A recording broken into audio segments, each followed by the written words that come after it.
Commander Maya Chen had always believed that humans were meant for the stars.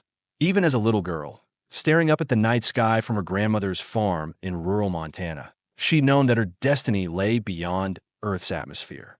What she hadn't expected was to be forcibly conscripted into an intergalactic racing tournament with a 100% mortality rate. "This is complete bullshit," she muttered, examining the sleek alien vessel she'd been assigned. The craft, if you could call the biomechanical monstrosity a craft, pulsed with an eerie blue light that seemed to follow her movements. Its hull was composed of some metallic substance that reminded her of liquid mercury, but harder, with properties she couldn't begin to comprehend. It had been 3 days since the Galactic Consortium had arrived in Earth's orbit, demanding one pilot for their infamous Gauntlet of Arcturus, a race through the most treacherous territories of known space. Participation was non-negotiable. Refusal would result in the immediate termination of all life on Earth. Here, she was Commander Maya Chen, Earth's reluctant champion, try to make sense of alien technology that seemed to defy every law of physics she'd ever learned at the Academy. "You appear distressed, human," came a voice from behind her. Maya turned to see Zelthrak, the consortium's appointed liaison. The alien stood nearly 8 feet tall, with iridescent scales covering its slender form and 6 eyes blinking in unsettling asymmetry. She'd given up trying to determine its gender, if it even had one. "Of course I'm distressed," Maya responded, running a hand through her short black hair. "You have given me a death sentence and called it an honor." Zelthrak's mouth parts twitched in what might have been amusement. "The Gauntlet is indeed the highest honor. 23 species will compete. 23 pilots will enter. None have ever completed the course. And yet you keep hosting this spectacle. The consortium requires entertainment," Zelthrak said simply, "and the participating worlds receive technological and resource advantages that would take millennia to develop independently." Maya glanced back at the ship. "Even though their pilots die, especially because their pilots die," Zelthrak replied. "Sacrifice has value across the universe, Commander. The more precious the sacrifice, the greater the reward." Maya felt her stomach churn. "And what makes you think I will play along? What if I just refuse to race?" All 6 of Zelthrak's eyes blinked simultaneously. "Then your world receives no benefits, and we select a new pilot from your population. Perhaps a child next time? The consortium enjoys variety." Maya clenched her fists so tightly that her nails cut into her palms. "When does training begin?" "It already has." The consortium's massive station orbiting Jupiter's moon Europa served as both training facility and holding pen for the competitors. Maya's quarters were sparse but comfortable enough. A sleeping pod, sanitization chamber, and nutrition dispenser that somehow managed to synthesize a passable approximation of coffee. She spent her days learning to interface with her ship, which she named Defiance in a small act of rebellion. The vessel was partially sentient, responding to both physical controls and mental commands. It was unlike anything human engineers had ever conceived, with a propulsion system that bent space-time rather than pushing against it. The interface was the most challenging aspect, a neural link established through a series of painful injections that modified her cerebral cortex to communicate directly with the ship's consciousness. The neural bonding appears successful, Zelthrak observed on the 7th day, studying holographic displays of Maya's brain activity. "Your species adapts quickly." Maya massaged her temples, trying to ignore the persistent headache. "What exactly is this race? You have told me nothing about the actual course." Zelthrak gestured, and a 3-dimensional map materialized in the air between them. "The Gauntlet of Arcturus spans 5 sectors of space, each presenting unique challenges." The alien pointed to different segments of the projection. "Sector 1, a dense asteroid field surrounding the binary star system of Calidus. Sector 2, the radiation storms of the Vortex Nebula. Sector 3, the temporal anomalies of the Schism. Sector 4, the hunting grounds of the Void Leviathans. And finally, Sector 5, the Maw." Maya studied each section with growing dread, and no one has ever survived all 5. "The record is 4 sectors," Zelthrak replied.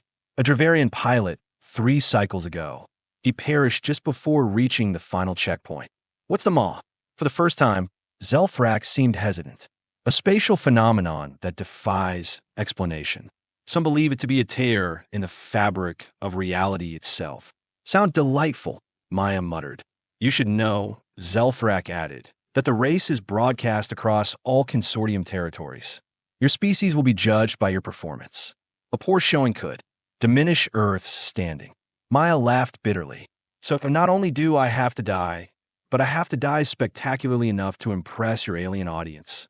Precisely. 2 weeks into training, Maya encountered her first fellow competitor. She was running simulations in the station's central hub when she noticed a figure watching her from the observation deck. The alien was humanoid, but clearly not human, with blue-tinged skin stretched taut over an elongated skull and eyes that seemed to reflect light like a cat's. Later, in the nutrition center, the same alien approached her table. You are the Earth pilot, it stated in flawless English. Maya nodded cautiously. Commander Maya Chen. I am Kirin of Arcturus Prime. The alien sat opposite her without invitation. You have the distinction of being the first human to compete in the Gauntlet. Lucky me, Maya replied, pushing her food around the plate. Kirin studied her with those reflective eyes. Your species is unknown to most of the consortium. Many are wagering on your performance. Most predict you will fail in the first sector. Thanks for the vote of confidence. I have studied Earth's history, Kirin continued, ignoring her sarcasm. Your kind has a particular tenacity that others lack. A willingness to continue despite certain defeat. Maya raised an eyebrow. Is that a compliment? Merely an observation. My people calculate success probabilities before undertaking any venture. Anything below 23.4% is automatically abandoned as inefficient. And what's the probability of surviving the Gauntlet? Kirin's expression remained impassive. 0, according to all available data. Then why compete at all? Maya asked. Because the benefits to our worlds outweigh the cost of a single life, Kirin replied simply. Is it not the same for Earth? One pilot sacrifice for technological advancements that will propel your species forward by centuries. Maya thought about the tearful farewell with her parents, her younger sister's angry accusations that she was abandoning them, the quiet resignation in Admiral Takahashi's eyes when he'd informed her that she'd been selected. We don't think of people as disposable resources, she said finally to Kirin, made a sound that might have been laughter. Then you're already at a disadvantage, Commander Chen, because everyone else here does. As the race approached, Maya discovered something unexpected, a small but significant flaw in the Defiance's neural interface. During a particularly intense simulation, she'd pushed the ship beyond its recommended parameters, attempting a maneuver that should have been impossible. The ship had complied, reluctantly. And in that moment of resistance, Maya had sensed something akin to fear from the vessel's consciousness. Later, alone in her quarters, she experimented. She issued a mental command to shut down life support, then immediately countermanded it. The ship's systems flickered, and in that microsecond of confusion, Maya glimpsed the underlying architecture of the interface, the failsafes and limitations the consortium had built into the system. Most importantly, she discovered that the neural link worked both ways. Just as she could feel the ship's reactions, the ship was constantly monitoring her vital signs and brain activity, and reporting them back to the consortium. They were watching her, not just during training or simulations, but every moment, analyzing her responses, her strategies, perhaps even her thoughts. But the flaw she'd found suggested that the monitoring wasn't perfect. There were gaps, milliseconds where the connection faltered, particularly when she issued contradictory commands or pushed the ship to its absolute limits. That IT wasn't much, but it was something. And in a race with 0 survival rate, even the smallest advantage might make a difference. The night before the race, Maya couldn't sleep. She lay in her pod, staring at the ceiling, memories of Earth playing through her mind like an old movie that a soft chime indicated a visitor at her door. Enter, she called. Sitting up to her surprise, it was Zelthrak who stepped inside, carrying what appeared to be a bottle and 2 crystalline glasses. It is customary to share a final drink with champions before the Gauntlet, the alien explained, pouring a luminescent blue liquid into each glass. Maya accepted one cautiously. Is it poisonous to humans? Quite the opposite. It will sharpen your senses and might provide an additional 2.7% survival advantage. Big of you, Maya said, sniffing the liquid suspiciously. It smelled like cinnamon and ozone. Zelthrak raised its glass in what appeared to be a toast. To glorious sacrifice. Maya didn't drink. Can I ask you something? The alien inclined its head. What happens if someone actually completes the race? Survives all 5 sectors. Zelthrak's eyes blinked in that unsettling pattern again. The consortium's archives contain no protocol for such an occurrence. That's not an answer. It is the only answer available, Zelthrak replied. No being has ever emerged from Maw. The theoretical possibility exists, but you don't believe it's possible, Maya finished. I have observed 27 gauntlets, Commander Chen. I have witnessed the deaths of 541 champions, each believing they might be the first to defy the odds. Zelthrak's voice took on an almost gentle tone. Your determination is admirable, but you would do better to accept your fate and focus on bringing honor to your world through a memorable performance. Maya finally took a sip of the blue liquid. It burned down her throat and seemed to ignite her veins with sudden clarity. That's where you are wrong, Zelthrak. Humans don't accept fate. We change it. Launch day arrived with an oppressive sense of finality. The Defiants had been moved to the station's enormous hangar bay, along with 22 other vessels of wildly varying designs. Some were sleek and predatory, clearly built for speed. Others were heavily armored, sacrificing agility for durability. A few defied conventional understanding. One appeared to be composed entirely of swirling energy contained within a geometric framework. Maya walked toward her ship in the specialized flight suit the consortium had provided. It molded to her body like a second skin, enhancing the neural connection while providing basic life support. As she approached, she noticed Karen already seated in a crystalline craft that seemed to shimmer in and out of visibility. Commander Chen, the alien called. Have you calculated your survival odds yet? Maya managed a smile. We humans prefer to make it up as we go along. Other competitors were boarding their vessels. A massive insectoid being climbing into what looked like a mechanical hive, a gaseous entity flowing into a spherical container that pulsed with internal lightning. A quadrupedal creature with metallic fur settling into a ship that seemed to be grown rather than built. Zelthrak appeared at Maya's side. The Consortium High Council sends their regards. Your performance will be watched with great interest. Tell them to enjoy the show, Maya replied, climbing into the Defiance's cockpit. The neural interface activated immediately, the ship's consciousness brushing against her mind like cold fingers. Maya suppressed a shudder and began the pre-launch sequence. A massive holographic display materialized above the hangar, showing the assembled dignitaries of the consortium. A grotesque collection of beings that seemed to represent the full spectrum of evolutionary possibilities. Champions, boomed a voice that seemed to bypass Maya's ears and resonate directly in her skull. You bring honor to your worlds. Your sacrifice will be remembered. The hangar's outer doors began to open, revealing the star-studded blackness of space beyond. The Gauntlet of Arcturus begins. Now, 23 ships shot forward into the void, and humanity's first intergalactic death race was underway. Sector 1, the Calidus asteroid field. Maya had thought she understood what to expect from the simulations. She'd been wrong. The reality was far worse. A chaotic maelstrom of massive rocks, some the size of small moons, hurtling through space at incredible velocities.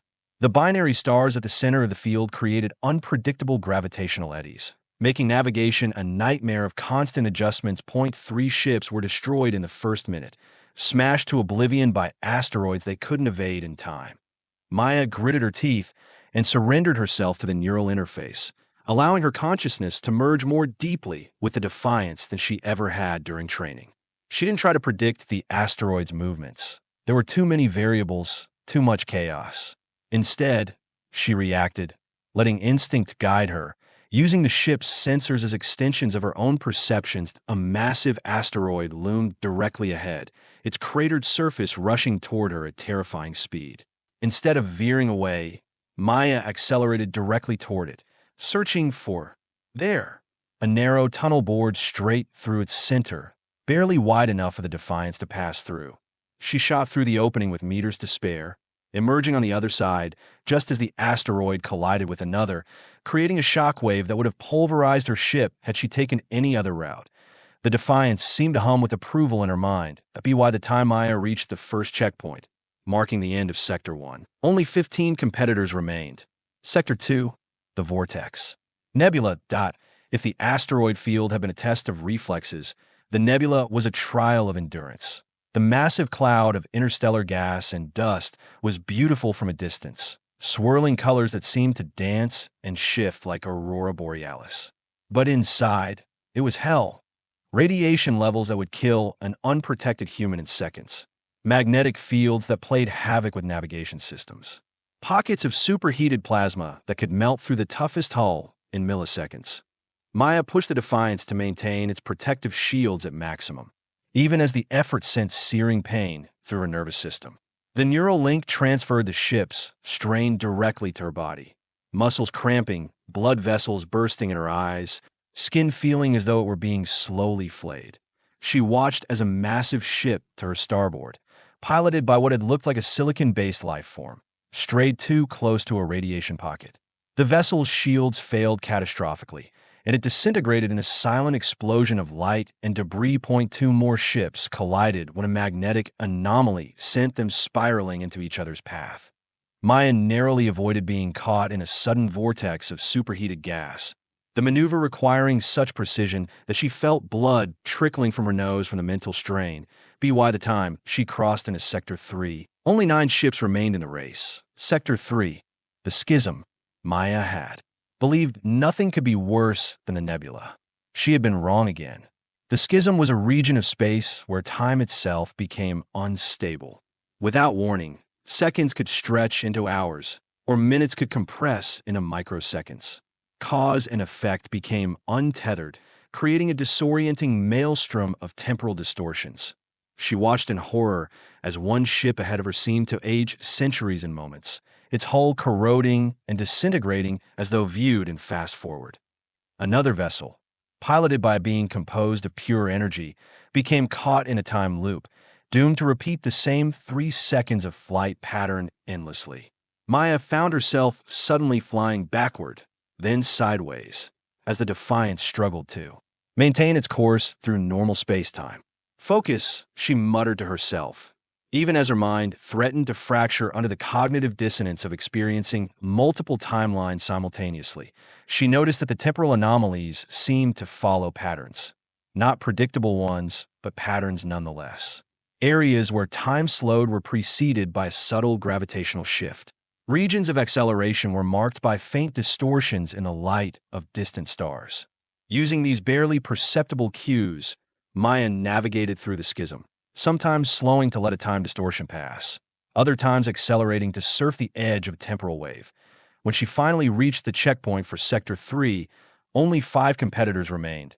Herself, Corinne, the insectoid pilot, and 2 others she couldn't identify. Sector 4, the hunting grounds of the Void Leviathans. Maya had assumed the Void Leviathans were a poetic name for some kind of spatial phenomenon. She was wrong for the 3rd time. They were alive. Massive creatures, if such a limited term could apply to beings that existed partially in dimensions beyond human comprehension. Their bodies stretched for kilometers, undulating through the void with terrible grace. Mouths large enough to swallow a small moon opening to reveal rows of crystalline teeth. What the hell are those things? Maya whispered, even though no one could hear her. The Defiance's consciousness pulsed with what felt like ancient terror. The Leviathans seemed initially uninterested in the tiny ships racing through their territory. But then one of the remaining competitors, a bulky vessel Maya hadn't been able to identify, made the mistake of firing its weapons at a creature that had drifted too close. The effect was immediate and catastrophic. All the Leviathans turned toward the source of the disturbance, their massive bodies contorting with sudden speed that defied their size. The offending ship was surrounded, engulfed, and simply erased from existence. But the creature's attention had been drawn to the race now. They began to move purposefully toward the remaining ships, mouths opening wide. Maya realized with sudden clarity that conventional evasion wouldn't work. These beings didn't track by sight or conventional sensors. They sensed disruptions in space-time itself, which meant every use of the ship's faster-than-light drives was like a beacon drawing them closer. An idea formed, dangerous, possibly suicidal, but with a slim chance of success. Maya cut power to the Defiance's main engines, allowing momentum to carry her forward. Then, using only maneuvering thrusters, which created minimal space-time distortion, she adjusted her course to bring her close to one of the massive Leviathans. "I hope I'm right about this," she muttered, as she directed the ship directly into the creature's slipstream, the wake it created as it moved through space. The gamble paid off. The Leviathan's own movement created a corridor of disturbed space-time that masked the Defiance's presence, allowing Maya to draft behind it like a cyclist behind a truck, gaining speed without using her main engines. She watched as the insectoid pilot ship was caught and crushed by Leviathan's massive jaws. Ahead, she could see Kararin's crystalline vessel employing a similar strategy, using a Leviathan's blind spot to avoid detection. The fifth ship wasn't so fortunate. Maya watched as it attempted to outrun the creatures, its engines flaring bright, only to be intercepted by three Leviathans converging from different directions by the time Maya reached the end of Sector 4. Only she and Kararin remained. As they approached the final checkpoint before Sector 5, Kararin's voice came through on the communication channel. "Impressive, Commander Chen. You have defied the statistical models." Maya, exhausted beyond measure, managed a weak smile that her competitor couldn't see. "Told you we humans don't like probabilities." There was a pause before Kararin responded. "You should know that no one has ever seen what lies beyond the maw. The telemetry from all previous competitors has ceased at the entrance to Sector 5. Trying to psych me out, Karen? No. Preparing you. My people believe that the maw is not merely a place of death, but of transformation. That something awaits within." Maya frowned. "What do you mean?" "The consortium did not create the Gauntlet, Commander. They discovered it millennia ago. They merely repurposed it for their entertainment." Before Maya could respond, they crossed the threshold into the final sector, and the universe seemed to turn inside out. Sector 5. The maw.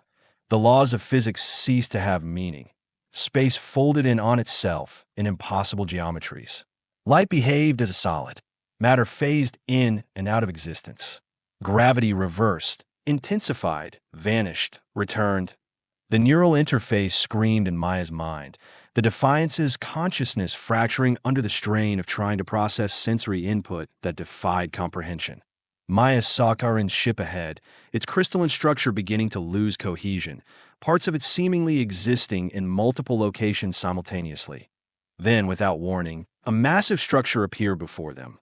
Or perhaps it had always been there, and they had finally perceived it. A vast ring of technology, so advanced it appeared organic, pulsing with energy that made Maya's vision blur. In the center of the ring, absolute nothingness. A perfect sphere of void that seemed to consume light, matter, and possibly reality itself. The Maudoran's ship veered suddenly, attempting to circle the structure rather than approach it directly. Maya watched in horror as the vessel elongated, stretched like taffy, then snapped back with such force that it shattered into countless fragments that blinked out of existence. The Defiance shuddered violently as spatial distortions battered its hull. Warning signals flashed across Maya's consciousness, structural integrity failing, navigation systems offline, life support critical. She was going to die here, just like every champion before her. Except, Maya noticed something strange. At the exact center of the maw, there seemed to be a point of stability, a perfect stillness amid the chaos. An impossible thought occurred to her. What if the maw wasn't an exit, but an entrance?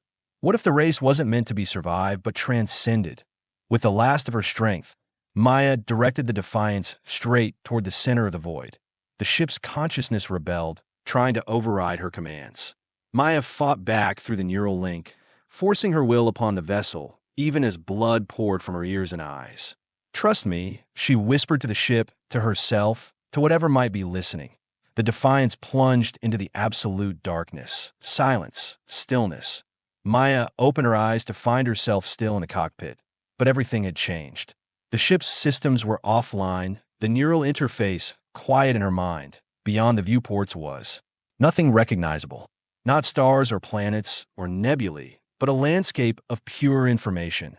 Mathematical patterns that somehow formed structures, equations that flowed like rivers, theorems that blossomed like flowers that a voice spoke. Not in words, but but directly in her understanding. You're the first to choose the center path. Maya tried to respond, but found she had no voice here. Instead, her thoughts projected outward. What is this place? The threshold. The test was never the race itself, but the choice at its end. 23 species have been judged across countless cycles. All have failed, choosing preservation over transformation. Judged by whom? By those who came before. By those who seeded your galaxy with the potential for intelligence. By those who wait to welcome new minds to the collective. Images flooded Maya's consciousness. Civilizations beyond imagining. Beings composed of pure thought. A network of intelligence spanning multiple universes. This was never a death race, Maya realized. It was an initiation, yes. The worthy species chooses a champion who, when faced with certain destruction, opts for the unknown rather than the familiar patterns of survival. It is the fundamental test of intelligence, the capacity to transcend one's own limitations. And now you have a choice, Commander Maya Chen of Earth. Return to your people with knowledge that will elevate them to join the galactic community. Or continue forward, becoming part of something greater than any single species can comprehend. Maya thought of Earth, of her family, her home, of all humanity, standing at the threshold of a future they couldn't imagine. I don't want to go back, she decided. My people deserve the chance you are offering. As you wish.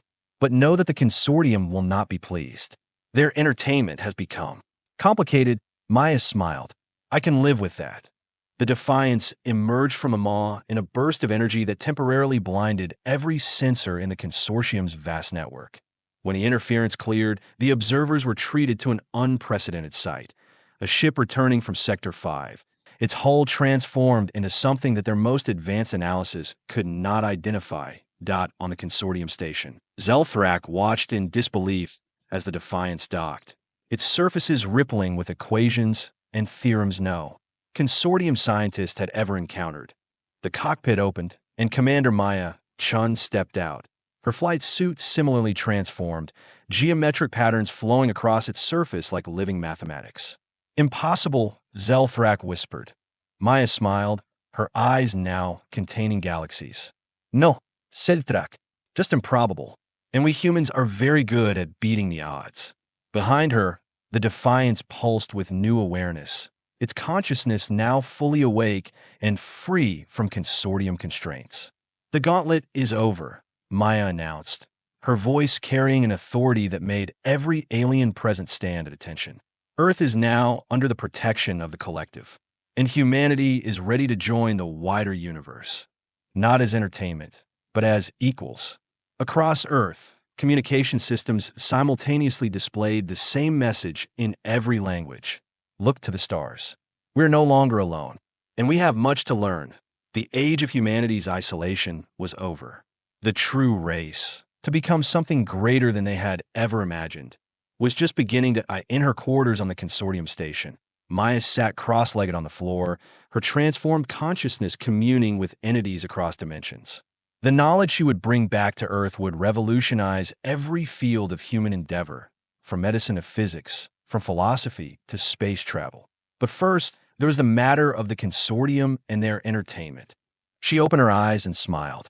Humanity had been forced into their game without consent. Now it was time to change the rules. After all, humans didn't just compete, they won.